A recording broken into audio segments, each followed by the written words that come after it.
Hej og velkommen til Nordnet. Mitt navn er Roger Berntsen og jobber som analytiker i Nordnet. I dag har vi stor fint besøk. Det er et år siden sist. Vi har sjefen i Elopak. Det er Thomas Commendi. Velkommen tilbake. Tak, Roger. Det er godt at være tilbage.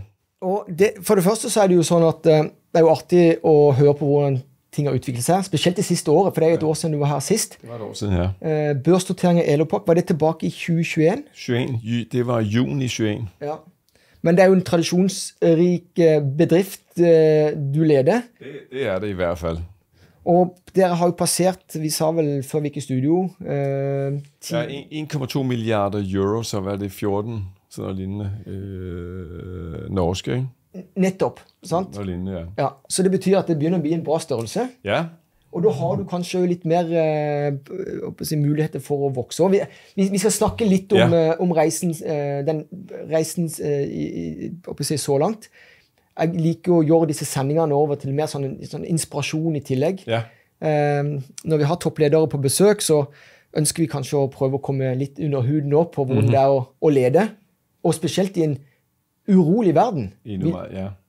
For det er det. Det må man sige, det er i allerhøjeste grad. Fordi av våre kunder, det er mange av våre kunder som er aktionærer i Elopak, men for de som ikke kjenner Elopak fra før, kan du bare ta sådan kjapt igennem, hvem er Elopak? Ja, det kan jeg gøre, og jeg tror, de fleste vil kende Elopak, hvis de åbner køleskabet i hvert fald, for Elopak er leverandør af kartonemballage.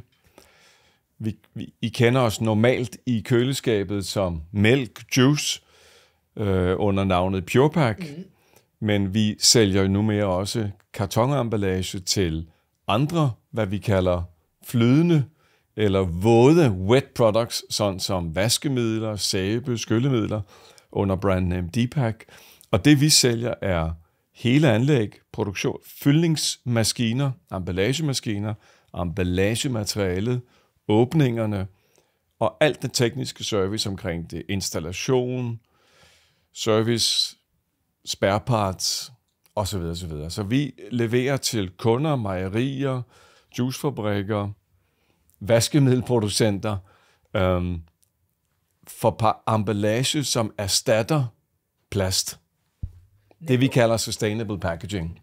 Og det som er fascinerende, altså når vi læser i rapporterne, så det er jo enormt mye som sælges i løbet af et kalenderår. Det er meget, ja. Hvor mange... Vi sælger 16 milliarder forpakninger per år. Det er jo ret mange. Ja, jeg må sige, at når jeg så tallet, så prøvde jeg som en dobbeltsjek og sånt, og stemme det, for det er jo et stort tal. Ja. Men hvis vi trækker de historiske linjerne, altså selskapet har sin oprindelse tilbage i 1957. Ja.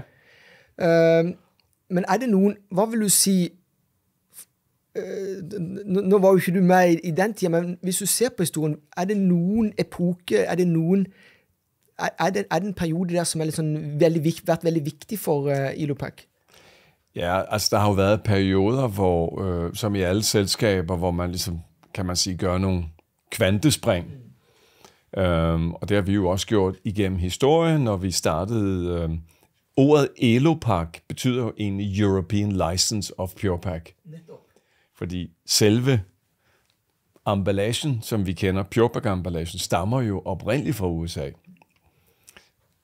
Og man købte så, man fik licensen i Europa, og købte på 80-tallet, jeg kan ikke rigtig huske hvornår, så købte man hele PurePak. Så nu er PurePak Elopak. Så der har jo været nogle kvantespring, og et af de kvantespring, som vi har gjort, vil jeg sige, som vi forholder os til lige nu, er ligesom den satsning, vi gør på blandt andet USA, hvor vi præcis nu her i dagene, faktisk i slutningen af april, åbnede en helt ny fabrik i Arkansas, som nu komplementerer de 3 andre fabrikker, vi har, der leverer i Amerika. Og for os er det et kvantespring, fordi vi går fra at være en lidt mindre leverandør i USA, til virkelig at blive en signifikant nummer 2 i USA. Og du er det naturligt med et opfølgingsspørgsmål der, altså i den geopolitiske usikre verden som vi lever i. Det er ikke sikkert at han vil like usikker frem i tid, men hvordan er det at operere i ulike regioner? Ja, det er, som du er inde på, usikkert jo. Vi har jo politisk usikkerhed, så klart, i dele af verden. Vi har jo tarifferne, som rammer os i noget omfang, mindre måske, end man umiddelbart kunne tro. Og så har vi jo operation. Vi har jo en operation i Indien, som indtil for nylig også var i en usikker situation med Pakistan, og vi har rundt omkring i verden. Så det vi gør er, så godt vi nu kan, selvfølgelig at følge og hele tiden have for øje sikkerheden for vores egen folk i de steder, som er usikre, og selvfølgelig forsøger vi at navigere så godt vi kan i de steder, som er økonomisk påvirket, sådan som tariffer og andet kan være. Men der er ligesom ikke nogen, jeg kender til i hvert fald, en model, som gør, at vi kan, som vi bare kan lægge ned over alt. Nettopp, men til syvende og sidst, altså, som jeg prøver i alle fall og vi snakket om det før vi gikk i studio, altså hvilket perspektiv du ser, ikke bare egen business på, men livet generelt. Ja. Altså, vi lever jo i en global verden, ja. Så samhandling mellem regioner, det er jo det som faktisk er name of the game. Det må man sige. Ja, og hvordan er fordelingen nå, hvis du tar de ulike regioner, altså hvilken del er størst, og hvem er det som vokser mest? Ja, så vi deler vores verden op i 2 regioner, og den ene er Europe, Middle East and Africa, plus Indien, og den anden kalder vi Americas. Så i Americas, der har vi jo fra nord, men syd, altså Sydamerika, har vi ikke som en del af vores forretning. Lige så vel som vi ikke har Kina og dele af Asien. Tager vi størrelsen, så vil jeg sige, Americas begynder at nærme sig 30%. Lidt under endnu, men har haft en utrolig god vækst for os. Med USA, ikke mindst, som har vokset mere end 76% de sidste 3-4 år. I markeder, der ikke vokser, ikke? Fordi den underliggende vækst findes ikke i den her type af marked. Hvis vi tager den anden region, den store, så har vi jo områder som Indien, som nu her vokser meget, meget hurtigt for os. Vi voksede i Q1 60% i forhold til Q1 året inden. Så der er lidt forskellig dynamik, og vi har selvfølgelig en moden del af verden, hvor vi faktisk også vokser, og så har vi den her verden, hvor virkelig vi vokser ved, vil jeg gerne tro i hvert fald, bedre service, bedre produkter og markedsandel. Så når alt kommer til alt, altså for marginen sin del, så handler det om at have nærliggende produkt og tjeneste til hovedproduktet. Ja, sant? Det gør det. Så det bliver mere fokus på det, going forward?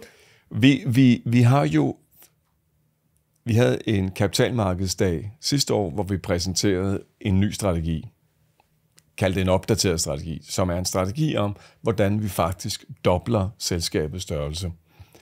Og det handler om fokus på 3 områder for vores del. Den ene er den geografiske vækst, hvor Americas er et meget vigtigt element i det, fordi Americas er jo fabrikken, vi nu har åbnet i Arkansas, kombineret med vores store fabrik i Montreal, vores fabrik i Mexico, Karibien. Så her handler det om vækst, markedsandel og blive en større og bedre leverandør til industrien i USA. Det andet element handler jo om vores del af verden for en stor del, og det er, der har vi et begreb, som vi kalder Sustainability Frontrunner, og det betyder, at vi lægger en masse energi og ressourcer ind i materialeudvikling, forbedre recycling, se til, at vi kan levere på de mål, som vi har sat, som relaterer sig til vores CO2-udslip og science-based targets osv. Og meget af den teknologi, som vi trækker frem i den strategistrøm, kan vi så også overføre i den tredje element, som vi kalder for plastic to carton. Og det indebærer områder, som typisk har været domineret af plast, men hvor man har meget, meget højt CO2-udslip, og hvor man med fordel, ikke på alle produkter, men på mange produkter, kan flytte dem fra plast ind i karton. Sådan eksempel er jo, hvad vi ser her i Norge med vaskemidlerne og sæbe og skyllemidler, som for ikke så længe siden alt sammen var i plast, i de flydende i hvert fald, til nu, at når vi går ind i supermarkedet her, vil vi kunne se en vældig stor del af den volumen er flyttet ind i D-pack-kartoner. Så det betyder, at R&D, der er med på at dra markedet i... Altså... Vi gør, hvad vi kan i hvert fald, og vi øger vores R&D-spend radikalt. Vi har jo øget vores R&D-spend i de senere år, men også bare her fra år 1 til år 2 er der en solid stigning, og vi fortsætter i den retning.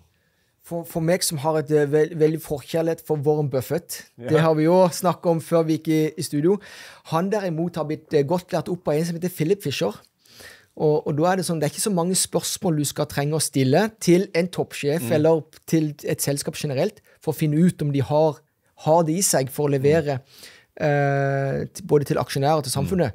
Men en av de viktigste er jo på R&D, sant? Altså innovasjon. Men hvordan har, hvis du ser historisk på R&D-spending hos dere, er det noe som det er mer fokus på, eller har det alltid vært en pilar i selskapet? Jeg tror egentlig, hvis man kigger det over tid, ikke, og så har Elopak, som mange andre selskaber, været igennem forskellige cykler af forskellige anledning. Så jeg vil bestemt sige, baseret på det, jeg læser om selskabet længere tilbage, at vi har ekspanderet nok. Jeg har i hvert fald fra den tid, jeg har været her, været meget optaget af R&D, innovation er det, der skal til. Både for at konkurrere, for at kunne differentiere, for at kunne sikre kvalitet. De der grundlæggende parametre, som har eksisteret mange år, er også lige så vigtige fremover. Det, som så er kommet på toppen jo, er selvfølgelig regulatoriske krav fra EU, som ikke mindst handler om recycling, återvinding, tror jeg, man siger på norsk. Og det forhold, at vi committer os, vores kunder også for den del, committer os til science-based targets, hvor vi skal reducere vores CO2-udslip. Så det kommer man ikke til, uden at man udvikler. Der findes ingen verden, hvor man kan nå fremskridt, uden at der faktisk er nogen, der sidder og arbejder med det og prøver og har fejl nogle gange, og så bliver det ikke til noget, så må man prøve noget andet. Det er ligesom naturen i R&D. Og vi har faktisk et miljø her i Spikkestad uden for Oslo, hvor vi har en masse dygtige mennesker, der sidder og har lang erfaring i industri, i materiale, i food science, i food safety osv. Og det vi så gør, det er, at vi forsøger at kombinere dem med andre eksterne miljøer også. Vi har også et miljø i Tyskland, som har sådan en aseptisk kompetence, og det har vi store forhåbninger til. Men jeg tror også, og det kan man sige, er også vores indsigt, vi er nødt til som selskab, fordi vi har jo ikke mere ressourcer end det vi har, at arbejde meget tæt med andre miljøer. Partnerskaber og sådan noget, som vi nu har gjort ved, at vi er indgået i et partnerskab med noget, der hedder Blue Ocean Closure. Og som et eksempel på en udvikling, så er det altså, at tager du åbningen, korken på en emballage, som i dag er i plast, så er det jo vældig meget plast set ud af en hel emballage. Så hvis man med den teknologi, det her selskab Blue Ocean Closure arbejder med, så kan vi erstatte den her plastkork med en kork, der er gjort i fiber, altså papir. Du får samme gode funktionalitet. Du får et produkt, som bare er endnu bedre ud fra et sustainability- og recycling-perspektiv.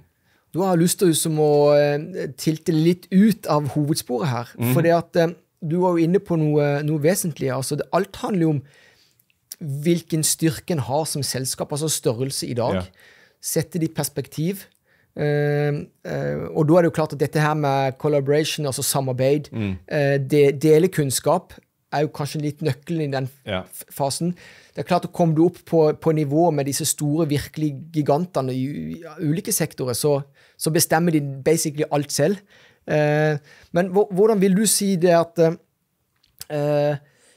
hvis du skulle lede et selskap som starter på scratch i dag, kontra det å lede Elopak, hvor stor forskjell vil det være å lede sånne to selskaper? Altså, jeg tror jo på, jeg tror jo egentlig, altså grundlæggende veldig meget på produktet. Jeg tror, at hvis man leder et selskab, og produktet kan jo være hvad som helst, altså en service er jo også et produkt, så det er, men at man holder en super fokus på produktet. Hvad er det, produktet skal kunne gøre? Og hvis du tænker på det ud fra i det perspektiv, det er produktet, der er det hovedsagen her. Det er ikke, hvad kan vi gøre?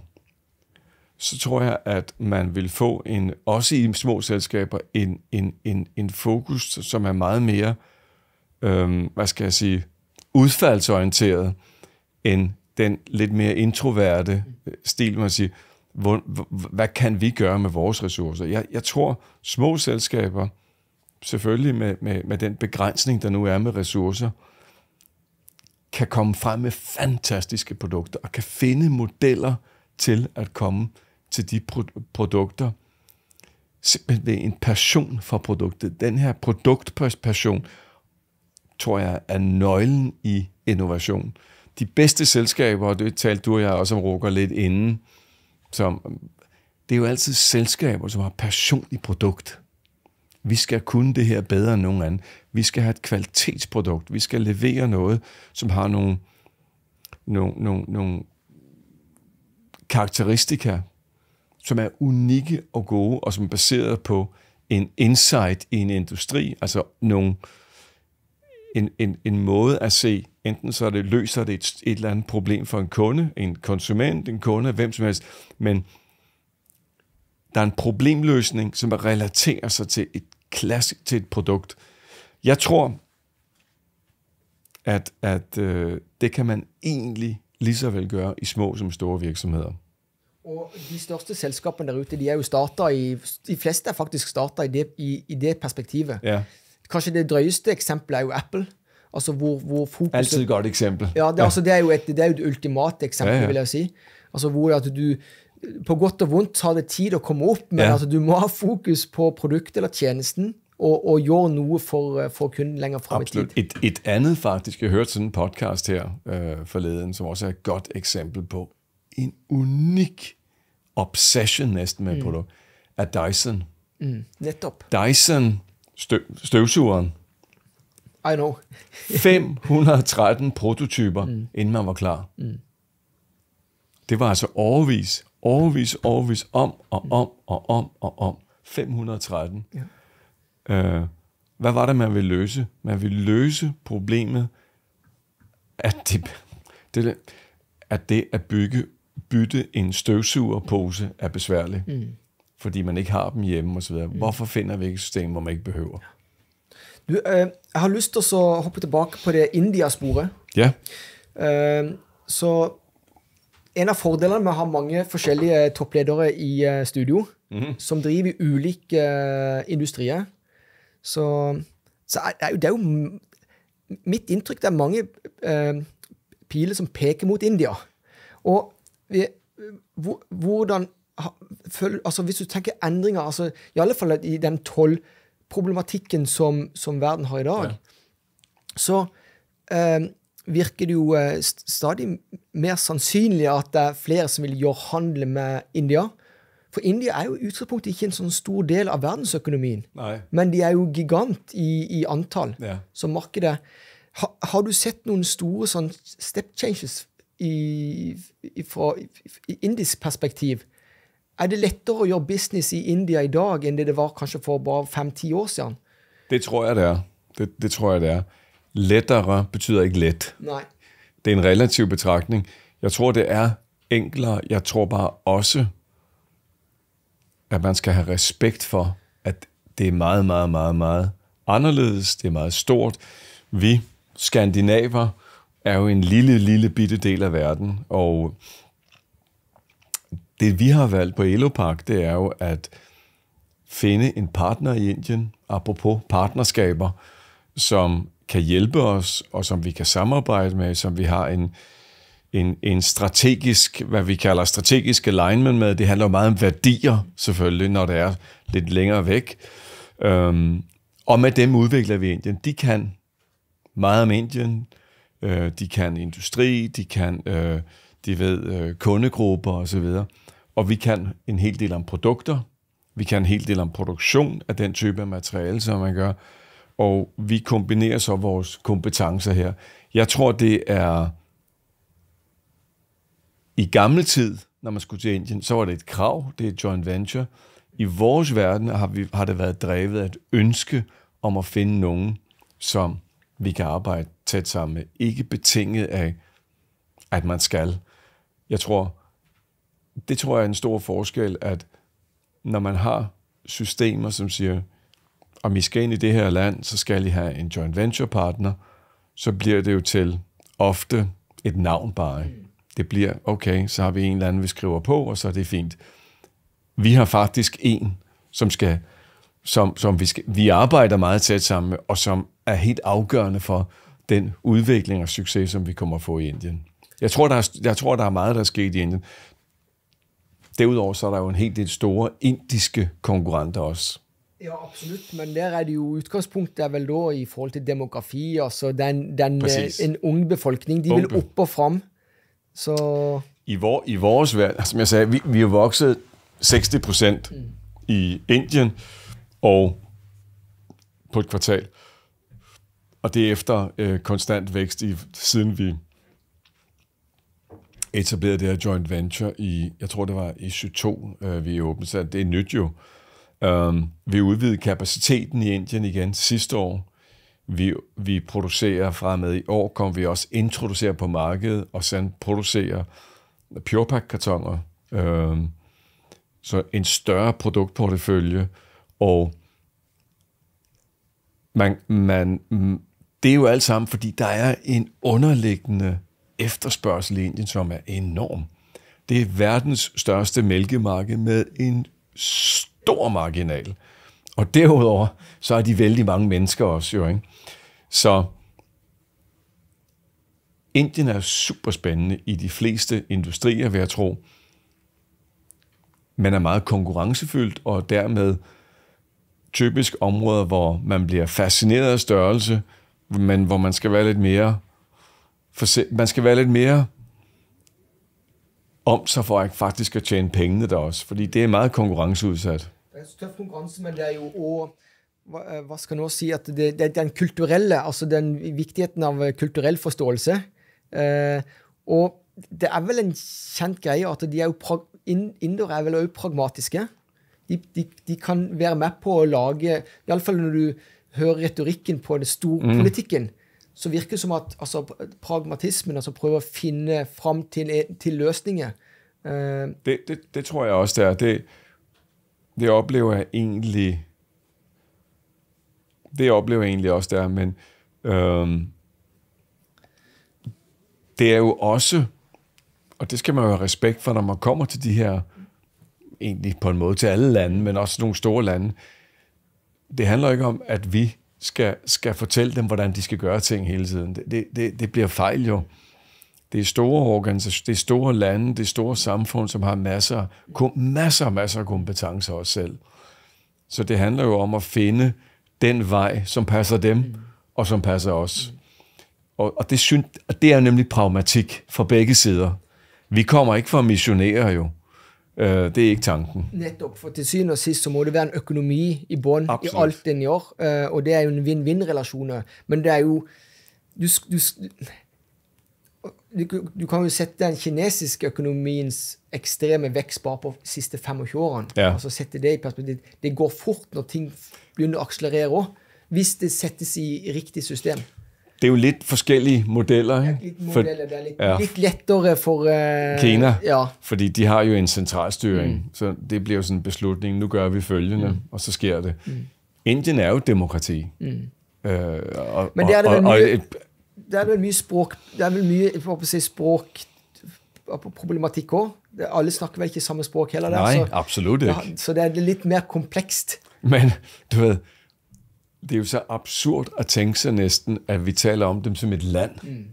Du ved, det er jo som, at vi taler jo om med jævne mellemrum forskellen mellem Danmark og Sverige og Norge, som i den her sammenhæng er ikke engang en bydel i en af byerne i Indien, ikke? Så jeg tror også, man og derfor er en lokal partner jo også meget væsentlig, fordi med vores vi tenderer jo at tænke på det som, det her er Indien. This is it. Og hvis du er i Indien, så er der jo de facto enorme forskel fra den ene til den anden land. Det er jo knap så det er samme land. Det fungerer jo, og imponerende må man sige som demokrati, det fungerer. Men man gør jo klogt i at forstå forskellighederne imellem de her dele i Indien. Så nøkkelen for at leve et rikt liv, det er jo at rejse lidt. Det er nemlig rigtigt. Og det har jeg så stor glæde af. Ja. Så, men hvis vi skal runde av, for det første har vært inne mange artige temaer, hovedsakelig i Elopak spor, men jo litt utenfor. Men vi må jo runde av litt mer på den der, snakke litt om risikobildet. Ja. Altså, hva er det du som, alt det vi har snakket om nå, handler litt mer om strategi, lang linje. På kort sikt så må du håndtere store usikkerheter. Så hvis du skal sammenfatte 2-3 viktige topics, som du har fokus på nå, som går på at reducere risiko? Ja, altså, du ved, jeg er jo allermest optaget af risiko for vores folk. Og vi har jo fabrik i Ukraine. Vi har jo aktiviteter i Mellemøsten. Indien, som vi præcis talte om, og i øvrigt i mange andre lande. Vi sælger rundt 70 lande og har selskaber og så videre rundt omkring i verden. Så det nummer 1 prioritet må være altid sikkerhed for vores folk før noget andet. Og det gør vi så godt vi kan, og det er vigtigt også, når man sender. Vi har jo serviceingeniører, som skal rejse ind, installere fyldningsmaskiner og se til, at de fungerer og så videre. Og nogle af de lande, som de kommer ind i, er jo forbundet med risiko. Så derfor er det en stor del hos os at sige til, hvilken risiko kan vi acceptere, at vi løber med vores egen. Det vil jeg sige nummer 1. Tager vi risiko i sådan lidt mere økonomisk perspektiv, så forsøger vi jo at se til at håndtere risiko på den måde. Selvfølgelig, vi håndterer råvarerisiko ved hedging, så godt vi kan på dele af vores råvarer. Vi håndterer råvarerisiko ved lange kontrakter på de store dele af råvarerne, som vores karton er. Og så, når vi tager områder som USA til eksempel, så vil man jo se, at når vi har en fabrik, som vi nu åbnede her i Arkansas, så er grundlæggende alt, hvad vi anvender i den fabrik, i den produktion i USA, er sourcet ud af USA. Sådan, så vi så godt vi kan minimere risici for tariffer og andre afgifter og sådan noget. Det gælder så ikke fyldningsmaskinerne, som i vores tilfælde kommer enten fra Europa eller fra Japan, og der er jo lige for nærværende tarif. Men produktionen af den store del af vores omsætning genereres ved, at vi forsøger at gøre det så lokalt, som det overhovedet går at gøre. Samtidig med, at vi selvfølgelig lever i en verden, hvor leverandørerne er store. Vi har jo store globale leverandører, så vi håndterer den balance mellem de to, så godt man nu kan. Veldig bra. Da tror jeg vi setter strek der. Thomas, det har vært en glede å ha deg i studio. Tak, Roger, i lige måde. Så satser vi på en gjentakelse om et års tid. Jeg glæder mig. Og våre kunder, som jeg tror det er over 2000, som er aksjonærer, 2000 pluss, altså totalavkastningen så er bare sånn siste år. Jeg tror det er tosifra i Elopak. Det er ikke verst i disse dager. Altså. Nej, men vi har haft en god udvikling og ser frem imod faktisk et godt momentum efter også et godt kvartal 1, jo, som havde kommet ud med en vækst på over 6% faktisk. Ja, det er veldig bra.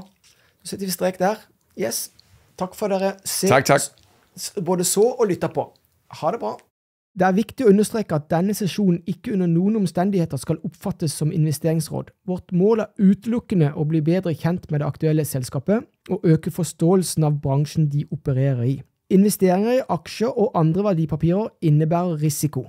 Det finnes ingen garanti for positiv avkastning om man risikerer å tape hele eller deler av den investerte kapitalen. Merk at jeg kan eie aksjer i det aktuelle selskapet. I så fall vil dette bli redegjort for i begynnelsen av sesjonen.